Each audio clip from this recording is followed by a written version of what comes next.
week 2 of free agency has opened up, and how active are the Chicago Bears going to get? We're going to talk about the cap space that they have left available. We're also going to talk about some running back prospects the Bears could look at if they do decide to add some more running back depth outside of the signing of D'Onta Foreman. We're going to look at all that and more right after this. You are now tuned in to Chicago Bears Central, your number one place for all Chicago Bears news and content. What's going on, Bears fans? Welcome to another episode of Chicago Bears Central. I'm the host here, Haize. Right off the top, if you want to follow me, you can choose to do so at CEO Haize, at CEO Haize. And let's go ahead and jump into it. So the Chicago Bears were very active in the first week of free agency, adding pieces at positions that they needed. Now, we still have some holes, absolutely, that we need to look at.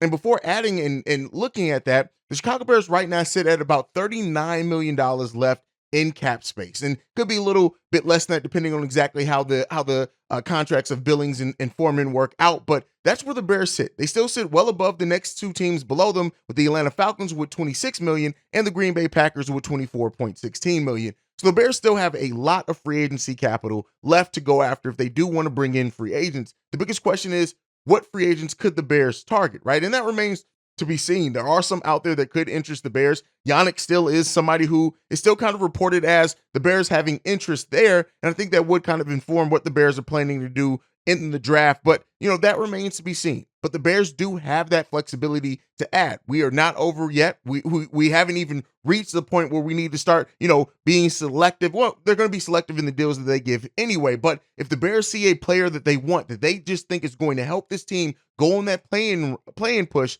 they have more than enough assets to go out and get that done. Now, it still remains to be seen what positions are they going to attack in the draft versus attacking free agency. I think that picture's starting to come a little bit more clear. I do think that with what we've gotten on the offensive line, we could be looking to go offensive lineman early in the draft, defensive line. Both trenches areas are really kind of the focus right now for the Chicago Bears, and the biggest glaring holes for the Chicago Bears as well. So, we'll see how that, factors into things and what the Bears do if they do go out and target, if they do bring in Yannick. That would be a player that, of course, would eat into that cap space, but he would be another player that's definitely at a position of need for the Chicago Bears that helps shore up that offensive line, helps that defense overall that we need to, and brings in a player into the trenches. Those are all things that check all the boxes that the Bears are probably looking at for the remaining part of free agency. The biggest question is just what that number is, right? And if Ryan Poles can go get those players at a number that he feels is adequate, if he feels is going to leave enough flexibility to go out and do other things, and that's really it. And scheme fit, right? That's one of the biggest things that we walked away from free agency, or so far in free agency, understanding is that Ryan Poles, if the scheme fit is not there, and if it's not a clear scheme fit, there's a high probability that Ryan Poles ain't even looking at you. And so, that's big things for the Chicago Bears. That's a big thing for Ryan Poles in how he's building this team. And we're going to see how well that plays into this team, improving in a major way. But I do think that leaves enough there for the Bears to go out and, do. And so, we'll see. There's some good fits out there, some intriguing things that the Bears could go after as well. But the biggest question is, are they going to, right? And if Ryan Poles thinks that the Bears have addressed enough in free agency right now, and then it's going to more so attack the draft and then maybe pivot back to free agency after the draft happens, where we're still quite a ways away from the draft. So that's going to be interesting thing to see how that plays out for the Bears and what they end up doing in the draft, because, hey, we'll see. Like, the thing with it, and I know a lot of Bears fans, they want it now, right? And that's a lot of us in general, and it's understandable why, right? But Ryan Poles is going about free agency in a very calculated way. He has his targets. He has the players that he has interest in. And what Ryan Poles has shown, if you're a guy that he looks at as being somebody he just thinks you're one of his guys that's going to help this team, he's going to find a way to try out and go out and get you. But with that being said, we're talking about the draft and what the Bears could do. I think we all understand and expect the trenches to be kind of the focus for the Chicago Bears, unless they do something crazy and unexpected. But with the Bears losing Khalil Herbert, right? And yes, we brought in D'Onta Foreman on a 1-year deal, but I do think that 1-year deal could leave some wiggle room for Ryan Poles to maybe go after a running back in the draft, and bring that running back along slowly, getting a real chance to evaluate them, not throwing them right out there and expecting them to replace a David Montgomery and what he meant to this team. And so, we can have D'Onta Foreman in that as a prove-it deal. But if the Bears do decide to go running back in the draft, and, we're going to look at kind of all the running back prospects. The first one up is, of course, Robinson out of Texas. this is a player that, right now he's the number one running back on the board in most mock drafts. It's not all mock drafts, but I think it's highly unlikely that the Bears are going to go after him with their first round pick, considering, it's trenches heavy in those early rounds, and those are positions that we need. But I know a lot of Bear fans have been talking about that, but I do think the signing of Foreman may mean if the Bears do go running back, it's going to be more towards the third and below rounds and try to get value in that area. But again, I wanted to talk about him because he is somebody that, the Bears could go after. And if they do decide to pivot that way and go that way with it, go another skilled position and getting another weapon at that ninth overall pick, Robinson could very well be there. This is a guy that has a strong game. He's an athletic beast. He's almost a prototypical running back in what you want in the modern NFL. He's 6 foot, 220 pounds. He can run. He has some things in the passing game that he can do as well. He's not the biggest power, and he has some injury concerns. But again, definitely, I think the number one running back in the league in the draft, and definitely somebody that could be there at number 9 for the Chicago Bears overall. The next one I want to talk about, though, and one that I think is a more realistic chance for the Bears to go after, and that's Zach Charbonnet. This is a running back out of UCLA, 6'1", 220 pounds. This is a guy that can come in and actually simulate a lot of what David Montgomery gave you. Size, power, strength, absorbs contact very well, has great running vision in picking his lanes. He doesn't have necessarily the breakaway speed, but he's solid in the passing game, excellent runner as well. He is somebody that you could draft and could be that long-term David Montgomery replacement in a way. Again, that's if the Bears go that high. He is slated to go in kind of that low second area, high third round area, with the Bears having 2 second round picks. They could take a shot at him there. And if they do, I definitely think he is somebody that the Bears absolutely would, develop and could be that number one running back long-term if he develops and if he hits that potential. But he definitely has that potential in him. And then the next guy, and this is a guy you guys have heard me talk about a lot here on the show.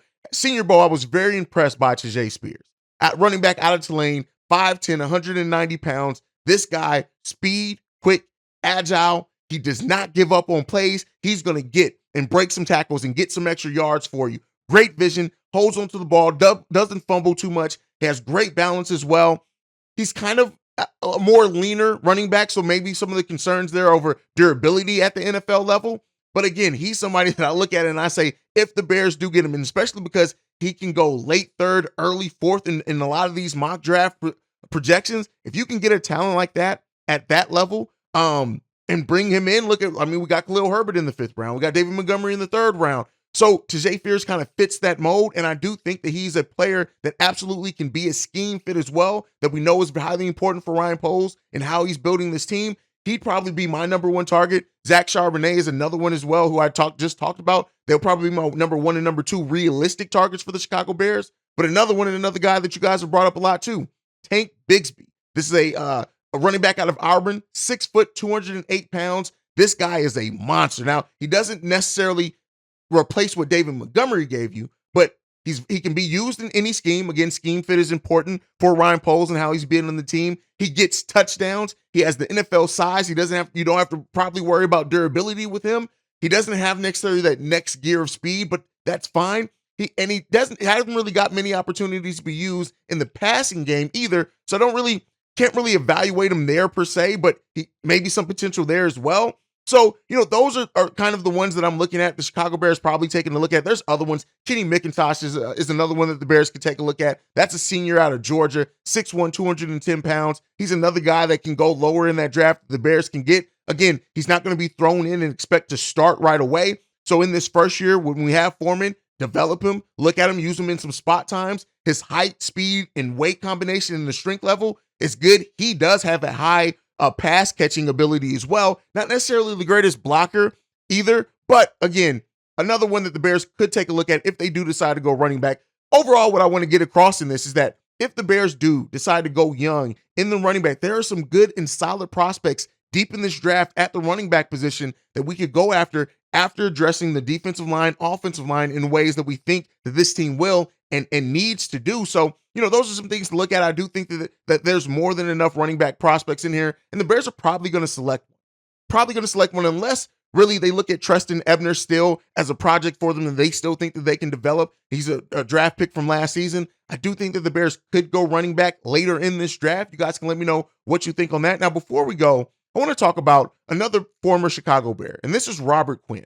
And this just kind of highlights how sometimes at the time, even though I don't think this was the Roquan thing, I think when Robert Quinn was moved, we more so understood it, right? Especially with the production he wasn't given at that time. Yes, he was a season removed from giving us one of the best seasons he's ever had, but he just did not have that projection. He actually, him and Philadelphia have agreed to void the final 2 years of his contract, which now sends him into being a free agent this offseason. And so I definitely think when you look at the fact that we got compensation back for a player that we then ended up not using and wasn't highly effective for us, wasn't even effective for his team in a Super Bowl, and that team decided to void his contract, now making him a free agent. Now, I'm not to say that Robert Quinn is completely washed up. That's not to say that Robert Quinn can't potentially go to another team in the right fit and be productive for that team. But at the end of the day, a 13-year veteran that we shipped out, that we just weren't going to be competitive enough to take advantage, and he was not giving that production for the Chicago Bears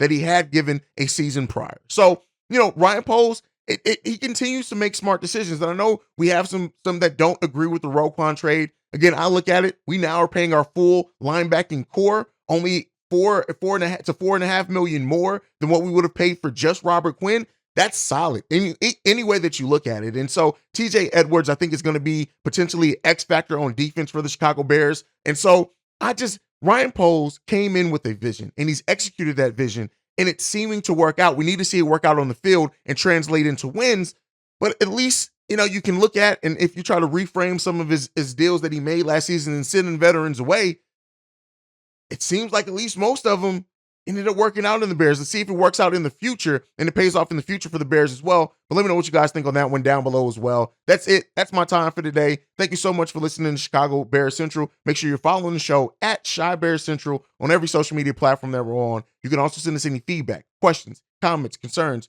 ChicagoBearsCentral@gmail.com. And then lastly, if you want to leave a text message and our voicemail for our Friday and Saturday mailbag episodes, if you guys get in enough voicemails and emails, you guys can text us or send a voicemail, 773-242-9336. We are the #1 spot for everything Chicago Bears related. And like I like to end every episode on, bear down. Love you guys. Peace, y'all. This has been a presentation of the Break Media.